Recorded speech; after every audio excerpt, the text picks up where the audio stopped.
嗨，大家好，我是坦平树。今天是2025年11月5号。这一期咱们聊一篇文章啊。这个文章是孙立平教授写的，叫深有同感，有股力量拖拽着几乎所有人向下坠落。他这个文章来源是什么呢？他主要是看到了这个清华大学教授劳东燕说的一段话。这个劳东燕教授这么说的他说这些年来明显感觉社会中一直有股力量拖拽着几乎所有人向下坠落，并且这股力量变得越来越强，很多美好的东西被无情的打碎与摧毁。在这样的环境中，不愿意一起坠落的人，只因为想要保持在原来的位置，就会被认为有罪。对劳东燕教授这段话孙立平教授说他深有同感。然后呢，他就认为他就在思索到底是什么原因呢？这股坠落的内涵和原因是什么？是人心不古呢，还是人们道德水平急剧下降？孙立平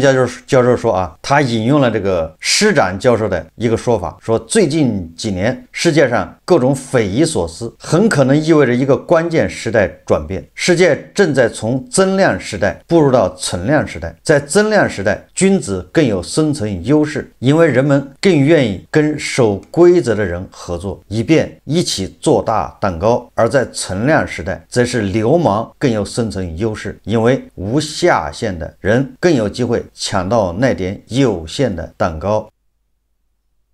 昨天我在网上看了一个自媒体写的说在英国还有我们大清国那个北洋水师是叫邓汝昌吧。当时他们去英国采购军舰，有几个士兵好像在那死了，还是怎么着的，是大清的士兵然后邓汝昌在那儿花了15英镑给他们买了一块墓地就3个人葬在那儿。那个墓碑还是汉字刻的大清国什么什么。你想多少年了，大清国早就不在了，但是15英镑买的这个墓地还在，墓还在，还没有被刨掉。说明什么？说明英国强大还是有一定原因的这叫契约精神。我们接着看这个孙立平教授这个文章在增量时代是自由主义的时代，以规则为导向；而在存量时代是现实主义的时代，以力量为导向。增量时代是一个拼上限的时代，存量时代是拼下限的时代。最近这10年来，世界开始拼下限，是存量时代。人们不得不面对一个令人痛苦的现实，就是伦理水准会遭遇普遍下降，世界进入一种令人作呕的状态。我倒是觉得施展教授这个话说的非常有道理讲出了人心变化背后更深刻的经济与社会背景。别的地方我不知道，但是我感觉咱们一直是处在一个拼下限的时代。难道不是这样的吗？你想想你别的东西咱就不说了，这个食品安全你是不是在拼下限呢？往汤里面放什么庆大霉素，往这个凉茶里面放布洛芬，是不是在拼下限时代？过期的肉、预制菜，对吧？比小孩年龄还大的这个西兰花。如果你说街头小贩为了生计、生活所迫做这些你说某种程度上情有可原。但是你说那么连锁酒店，对吧？动不动多少亿收入的，一年都是几百亿的，他也干这事如果你说餐饮企业本来就卷不容易，餐饮企业赚钱难，那高科技企业呢？那些新能源汽车，对吧？大字是什么？忽悠你，小字是我们追求的目标，1300公里仅需加一次油，充一次电了。这个某种程度不就是都是在拼下限吗？然后你把它揪出来了你说你这个科技企业你怎么能这样呢？他说新能源行业都这样呢，大家都这么样，你怎么老抓我呢？这不就是某种程度上就是拼下限，还变成一个叫振振有词。其实这个确实让人绝望如果说你说传统行业你们赚钱不容易，利润低，那咱又能理解。你说你这高科技行业你也这么干，那还有前途吗？还有希望吗？所以人觉得绝望这就为什么大家都吐槽这个某些新能源汽车，你顶着是高科技的吧，你拿着国家补贴，结果你干着这事跟街头小贩没有任何区别，你也规避广告法。这就是个拼下限的时代，就是我们一直在拼下限，谁的下限低，谁就能活下来，谁就能赚钱。这个孙立平教授说问题是这酝酿出一种系统论说，一种理论。他说施展教授在这里所说的现实主义，主要还是散落在日常生活的各种细节之中，就是我们一般所说的做事的底线问题，品行上君子与小人的问题。换句话来说还是一种朴素的生活或人生的态度。但如果进一步观察，可以发现在当今的世界上，这种现实主义实际上已经不仅仅是一种日常生活中朴素生活态度，而是在成为一种系统的论说，在成为判断大是大非的标准，在成为一种支配这个世界的哲学。生活中现实主义在很大程度上是一种本能的反应，而作为一种哲学的现实主义则是一种论证。实际上这更可怕。这个孙立平教授说到了这个俄乌战争啊，他说对此不同的人有不同的观点，不同的立场，我都可以理解，甚至是那些狂热的俄粉我都可以理解，因为他们毕竟有一种要支持他们认为的正确或应当的东西意识和热情。而最令人感叹的是另外一种没有是非的冷漠。你弱小，你为什么还不俯首帖耳？你力量不济，为什么还要招惹人家？你明明打不过人家，还抵抗个什么劲？这个就是特朗普的名言呢。简单点说，就是你手里没有牌了，你为什么不投降？对吧？很多黄俄天天痛心疾首，问的就是这个问题啊，为什么不投降呢？当亡国奴难道不好吗？学白俄罗斯难道不行吗？但是他们又痛斥汪精卫是卖国贼啊，这不矛盾的啊。就是那些要求泽连斯基投降的黄俄啊，他们同时是痛斥汪精卫是卖国贼。比如胡锡进老师，典型的这种人。孙立平教授说啊，他说这些话有没有逻辑呢？他说当然有逻辑，一种弱肉强食的丛林法则的逻辑。特朗普说的就更到位，说乌东土地是人家用生命打下来的，你当然得给人家。记住，这话可是世界上老大的老大说的。但正是这种看起来很有逻辑的现实主义当中，正义与邪恶、侵略与反侵略的分野被淡化、被消减、被遮盖。进一步的，他们反倒特别不能容忍所谓道德感泛滥，他们用各种刻薄的语言羞辱指责所谓道德表。正因为有道理，所以更可怕。从生物学的角度说，同情弱者的行为本质是基因通过自然选择保留下来的利他倾向，核心目的是让群体更难被环境淘汰。这就是汉密尔顿法则，自私的基因通过利他行为来最大化自身的传播。人们甚至发现这种行为有一种生理的基础，人的大脑中有一类叫镜像神经元，看到别人痛苦时会激活和自己经历痛苦时相似的脑区，比如看到弱者摔倒，自己的运动皮层和疼痛感知区会轻微兴奋，产生好像我也疼的生理反应。这种本能的感同身受，或者说叫共情能力，无需后天学习就能触发，就是所谓的同理心吧，这是一种本能啊。这个好比就是你看到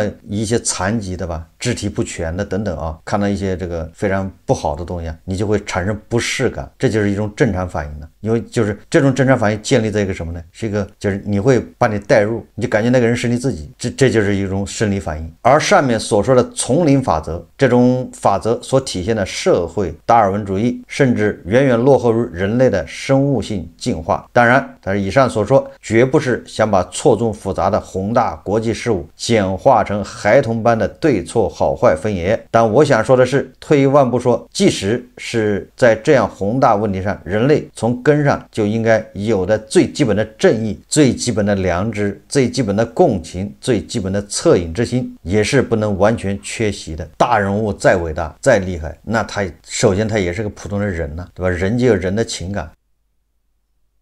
这个孙立平老师说啊，对口炮党谴责声中透出了冷漠。在这样的时候，另一种非常冷漠的声音出来了：你支持正义，你同情弱者，你捐款了吗？你为什么不上战场？于是发声的人被指为口炮党。确实啊，经常这个对俄粉的希望俄粉去上战场，对这个支持乌克兰的希望这些人也上战场，双方对吧？互怼的时候就是你怎么不去上战场？你怎么捐款了吗？你没有捐款，你也不上战场，你有什么资格评论呢？对吧？这种指责非常多啊。还有人指责对吧？你说美国好，你怎么不去美国啊？当然也有例外是吧？那就是加藤老师，他一边指责美国不好，一边在美国买房子，把一家老小整到美国，对吧？总有例外啊。当然他们的目的并不是想让你捐款，想让你上战场，不是想让你提供真正的支持，而是想让你闭嘴。表面上看起来这也很有道理，但实际上是为冷漠进行一种狡辩，实际上就是那种叫事不关己，高高挂起，个人自扫门前雪，莫管他人瓦上霜。别人家里打死人，不关你的事，别的两个家打起来也不关你的事，反正没打到你这儿。这就是这种生存逻辑啊，这个就是农村的很多生存逻辑就是这样的。孙立平教授说我们可以打一个这样的比方，假如你家的宅基地被一个强悍的恶人霸占了，你明明知道对方拳头硬，甚至很有背景，你打官司也赢不了，了，因为他背景太强。那我问你，在这样的情况下，你反抗不反抗？再进一步问，如果这时周围还有正义者在舆论上同情你，你会不会说你别嘴炮，你上啊，你捐款啊，你挺身而出啊？当然，我觉得嘴炮也得分情况。什么情况呢？就是在这种情况下，嘴炮你可以批评指责强者，嘴炮这个时候不能反过来挑这个弱者的毛病，也就是不完美受害人呐，对吧？你就好比特朗普指责这个泽伦斯基一样的，那你可以谴责俄罗斯，但是你可以选择我也不谴责俄罗斯，但是偏偏就是更不能啊，你去指责乌克兰，对吧？也就是说你不敢批评这个强者没毛病，如果批评指责强者那更好，但是千不该万不该，你去把矛头对准弱者，对吧？这是我认为的这个底线呢。这个斯利平教授说啊，经济规律不是冰冷且残酷无情的。他说还有一件事，与此多少也有些关系，就是斯利平教授认为啊，为了避免过于内卷，然后他建议啊，我们要朝着一个目标努力，就是人工之前底层体面。斯利平教授原意是这样建立一个，对吧？一个良性的一个社会这种叫氛围啊，就是实际上就类似于美西方嘛，就人工值钱，人工值钱了，那你那个什么修草坪的、修下水道的、倒垃圾的，对吧？蓝领也有一个体面的收入，叫底层体面。我理解是这样的啊，但是恰恰有些地方牛马就是牛马，底层就是底层，压榨到极致，没有任何尊严。这个斯利平教授说啊，他说我一谈到啊人工值钱、底层体面，马上有人就说你这是不尊重经济规律，你这是不懂经济学原理，劳动力价格是由市场中的供求关系决定的。中国这么多人，你不干有人干，人工怎么可能值钱？甚至谁提出社会中应当有些机制制衡市场机制，他们马上指责说你这是左，是主张权力干预市场，是破坏市场经济和规律。但他们忘了，或者是有意视而不见，市场经济不是孤立存在的，需要法治系统的维护，需要其他力量的制衡。正因为如此，才有法律对劳资纠纷的裁决，有工会和行业商会及协商谈判制度存在。市场不是赤裸裸的弱肉强食，不是冷酷无情的社会达尔文主义，实际上就是劳动者应该得到保护，就这么简单。劳动者得到了保护，你的权益能够很容易实现的话，那么人工慢慢的它就会值钱，那么底层啊慢慢的它就有了体面。我觉得这一切啊跟这个计划经济、市场经济还关系不是很大，更大的是法治，对吧？对劳动者的尊重。如果对劳动者不尊重，你市场经济作为底层牛马，那也得不到任何好处，对吧？尤其是劳动力过剩的情况下，你会被压榨到，你不干有的是人干的。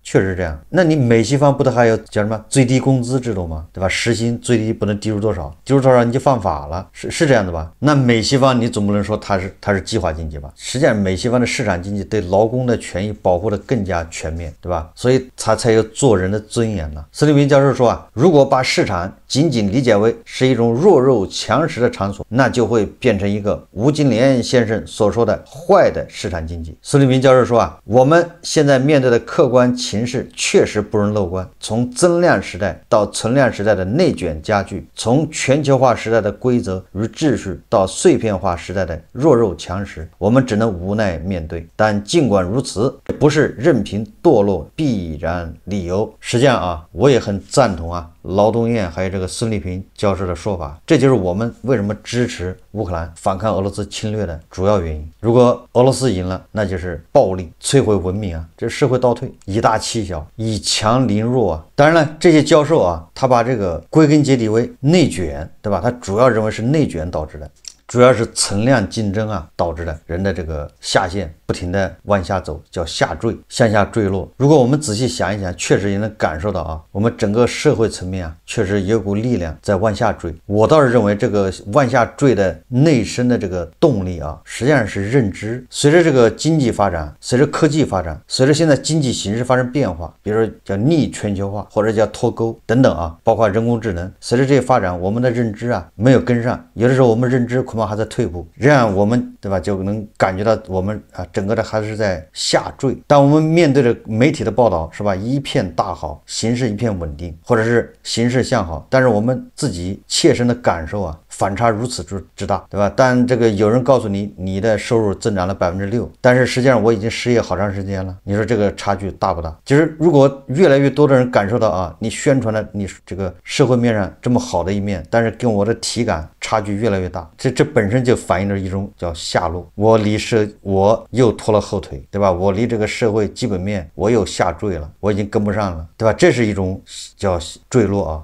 这种坠落实际上会强化你啊，就不断的强化你，给你制造了焦虑，因为有人向你隐瞒了真相，不停的向你宣传社会上呢就是非常好的一面，但是忽略了那些，对吧？不好的一面，刻意隐瞒，这样实际上给很多人啊，现在身处困境，这些人呢反而制造了更大的焦虑。最近这个四川大学教授啊，叫邓希泽啊，他提出一个观点，叫全球正陷入晚清时代2.0，这个正好啊，某种程度上啊，跟这个就是施展教授还有这个劳动院教授啊，这些教授的观点啊有相似之处。这个晚清时代2.0，他说的不是咱们啊，他说是全球啊都进入这么一个怪圈，而且这里说的晚清也并非单纯指这个国家的落后，而是核心认知逻辑如客观事实逻辑严重脱节。也就是啊，就是这个郑希泽教授他认为全球都已经陷入了咱们这个100多年前晚清那个时代，就那个时候的一个状态。什么状态呢？就是核心认知逻辑如客观事实逻辑脱节，最终引发群体性认知偏差，如潜在的灾难。就是你以为自己没有做错什么，但整套理解世界的方式早已跟不上时代的脚步。认知如事实的鸿沟啊，从来不是靠没做错填补，而是要靠看懂并跨越。这句话呀，恰恰戳中了困局的核心。历史是最好的镜子。那具体的晚清那个认知是什么一个认知呢？举例子啊，鸦片战争的前的这个清朝啊，所有的大臣皆为主战派，实际上跟现在印度，对吧？国内有点像，印度，对吧？要号称要统一斯里兰卡，那现在主战派很多啊，非常多啊，而且认为轻易啊1小时22分钟就能拿下，又来一个1小时22分啊，确实是啊，你现在想一想吧，是不是这样子？实际上你看啊，就是晚清的时候，鸦片战争啊，那清廷的那些官员都是主战派，他认为这些小国有什么可怕的？而且啊，林则徐是吧？他是睁眼看世界的，对不对？算是有这个国际视野的啊。这个林则徐啊，相信他认为啊，洋人的腿不能打弯，摔倒就爬不起来。这种脱离现实的认知，在洋人碾压式的军事优势面前不堪一击。这个让我想起了这个最近的打耳光比赛，这不就是认知的问题吗？他相信他那个什么通背传那种发誓，像鞭在那抽出去那种类似啊，他非要认为这个先进啊，老祖宗传下来的，对吧？洋人那个没用。结果呢，本来以为说把洋人脑袋给打爆，结果自己一巴掌就晕过去了。他那个打法啊，打到洋人身上，洋人都不动，软弱无力啊。那洋人打他一下，他就摇摇晃晃。这个实际上就是认知问题啊。这个你想想，是不是跟那个晚清啊，你骑着马冲锋这个洋人的那个叫什么机枪队？我看那个《火烧圆明园》那个电影，那是我很小的时候看的。我记得那个是不是曾克林沁呢？率领着这个8起啊精锐3万人，在那个正好那个战场好像就在通州啊，八里桥。我现在去八里桥看那桥上面还有那个子弹那个眼打在那个桥上面啊，那是个以前古战场嘛。你说那个是勇敢还是绝望？就是你骑着马往人枪上撞，人家在那忙着这个换弹药，知道吧？一排一排的排枪，他们叫打完一排，后面一排上。这个就和那个赵洪刚上去跟人家打耳光一样的啊。实际上第一巴掌打完就应该知道实力不行了，但是他还有后面第2巴掌、第3巴掌，一直打晕过去为止。我不知道这叫勇敢还是叫绝望。这就和那个清兵啊骑着马往墙上冲，明知活不了。这个时候你这种勇敢在实力面前不堪一击啊！当一个群体或时代大面积陷入认知如事实脱节，其影响力远超局部的冲突如大国博弈，甚至会不可逆的改变世界发展轨迹。义和团运动不就是这意思吗？而今天我们正身处类似的认知考验中，传统制造业遇阻，芯片断供， AI 技术洗牌，全球供应链区域化重组，世界格局变动肉眼可见。比如说最近啊打得比较热闹的就是稀土反制。这个稀土反制啊，虽然也对美西方产生了很大的影响，但是我认为啊利弊啊很难说。真正卡脖子的是技术，从来不是资源。而稀土的技术和芯片技术不一样，就是你要攻克芯片技术，那付出的努力、时间、成本，还有很长的路要走，甚至充满了不确定，有可能还失败。但是稀土的技术呢，提炼技术的吧，分离技术这些，反正比攻克芯片要容易得多。美西方人家已经有了，只是这么多年没用，对吧？日本有现成的提炼技术，恐怕成本啊或者是效率比你稍微低一点，但是这些啊假以时日啊，要不了几年，人家也就具备了。说通俗一点、简单一点啊，就是咱们跟美西方的这个芯片这个差距啊，要远远大于美西方跟咱们在稀土这块的技术差距，而且追平的机会啊，那肯定稀土容易啊。实际上，这个美国的财政部长那个贝森特早就已经说了，对吧？他是认为咱们这么一做，实际上就唤醒了美西方。所以我们有很多人认为啊，这个稀土战就是把美西方的脖子给卡住了，有可能卡的是人家的腰啊，这就是认知问题啊。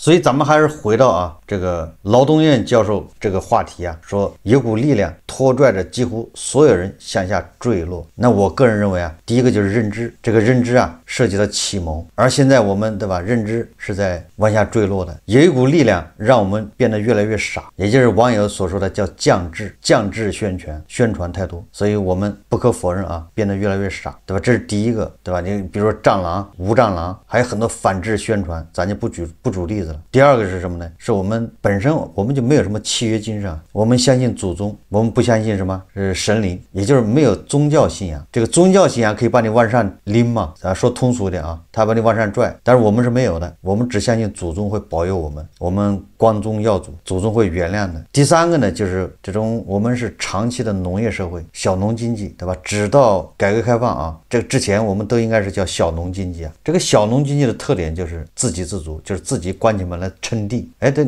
老婆孩子热炕头吗？1亩地3头牛啊，3亩地1头牛啊，老婆孩子热炕头啊，你把门一关，你就可以称地。哎，你完全可以不接触任何人啊，跟任何人不需要接触的，不需要这个什么交换，自给自足嘛，自己织布，对吧？自己养鸡养鸭养鱼，自己种地，这就是小农经济的特点了。那在这种情况下，他就没有什么合作意识，没有什么契约精神，对吧？你不需要跟人家交易啊。这些为什么我们古代商业不发达原因，对吧？就是相对而言啊，因为你不需要啊。但英国人跑到这个找乾隆要贸易的时候，乾隆说了，那东西我要它干啥？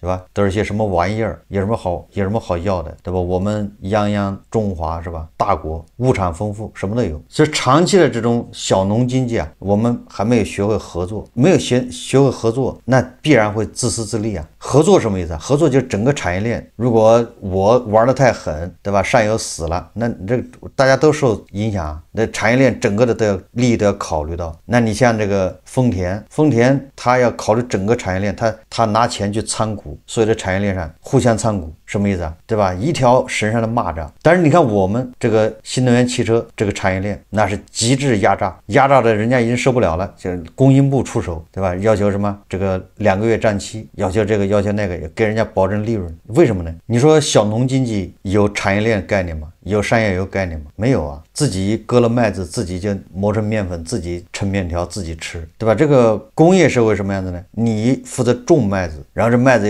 有那个粮商给它收走，有专门的加工厂给它加工成面粉，这面粉又有人家专门的加工厂给它加工成面条，或者加工成面包，对吧？或者加工成什么这个那个，整个是一个产业链。好了，如果你种麦子的今年受灾了，那整个链条都好不了。哎，如果说这个收麦子的赔钱了，也是影响整个上下游，所以大家就必然会形成一个共同利益，互相要照顾，对吧？要靠什么一个规则，有契约精神啊。所以说啊，这个小农社会、农业社会是培养不出这种，因为他没有这个意识啊。那我们现在改革开放才30多年，这个意识在慢慢培养。所以最后我再总结一下啊，如果说有股力量拖拽着几乎所有人向下坠落，那这股力量就是反制宣传。好，这期节目我们就聊到这里，感谢大家收看。如果喜欢我的节目，欢迎订阅转发，也可以在下方留言评论，谢谢大家。